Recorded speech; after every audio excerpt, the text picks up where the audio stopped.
Benedict, may mga naging casualty ba dyan sa mga insidente ng indiscriminate firing? At may mga na-aresto na bang suspect sa walang habas na pagpapaputok ng baril?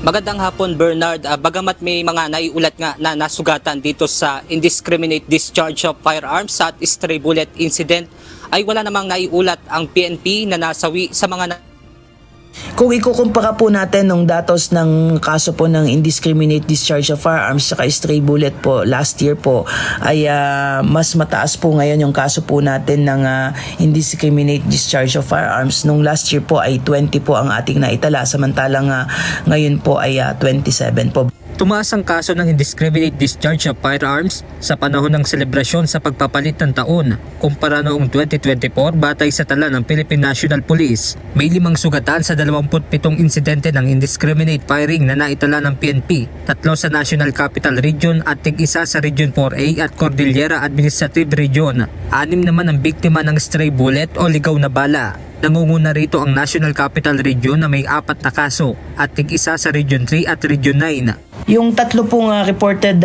injured po as a result ng stray bullet po ay nadala naman po ito sa ospital at nalapatan po ng lunas po. So out of danger na po sila as reported to us. Sa naitalang mga kaso ng walang habas na pagpapaputok ng baril, 21 ang naaresto na. 9 dito ay mula sa Region 4A na kinabibilangan ng 1 pulis, 1 security guard at 7 sibilyan. Tig-3 naman sa Regions 3 at 9, 2 sa Region 10 at tig-1 sa Region 3, 7, 8 at Region 9 na isa namang tauhan ng Bureau of Corrections. 7 suspect naman ang nakatakas. Pero tiniyak ng PNP na iimbestigahan at susuriing maigi ng PNP Forensic Group ang mga na-recover na slug. Yun naman pong mga slugs po na na-recover po doon sa mga lugar kung saan nakita po yung mga slugs at doon po sa mga na-recover po sa biktima ay isusumite po ito sa field units po ng Forensic Group. Samantala, generally peaceful at walang significant untoward incidents na natanggap ang PNP sa pagsalubong ng mga Pilipino sa pagpapalit ng taon. Pero kulang 600,000 ng iba't ibang uri ng mga paputok ang kanilang nasamsam na may tinatayang halaga na aabot sa mahigit 3.9 million pesos. Nasa 1,360 ang kaso ng illegal possession, use at sale ng mga ito kung saan nasa 73 ang naaresto. Sa tala pa rin ng PNP ay may 1 naiulat na nasawi habang nasa 297 ang nasugatan dahil sa paggamit ng paputok. Bernard, doon nga sa 6 na stray bullet incident ay tig-1 yung biktima mula sa National Capital Region, Region 3 at Region 9. At yan mo ng ating update mula rito sa Camp Crame. Balik sa inyo dyan, Bernard. Benedict, ano kaya ang nakikitang dahilan ng PNP? Bakit tumaas ngayong taon itong bilang ng mga naitalang indiscriminate firing?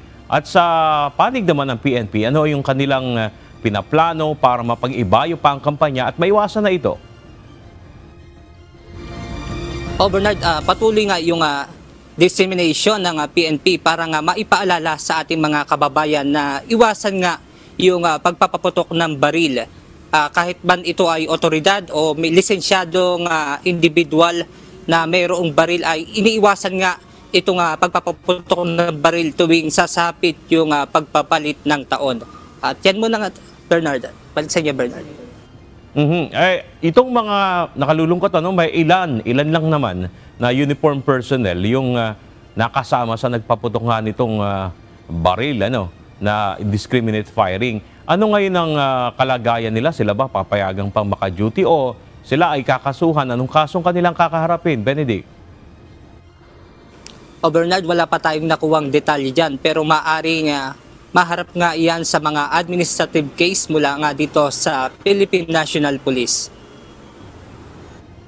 Alright, maraming salamat. Benedict Samson, live mula sa Quezon City.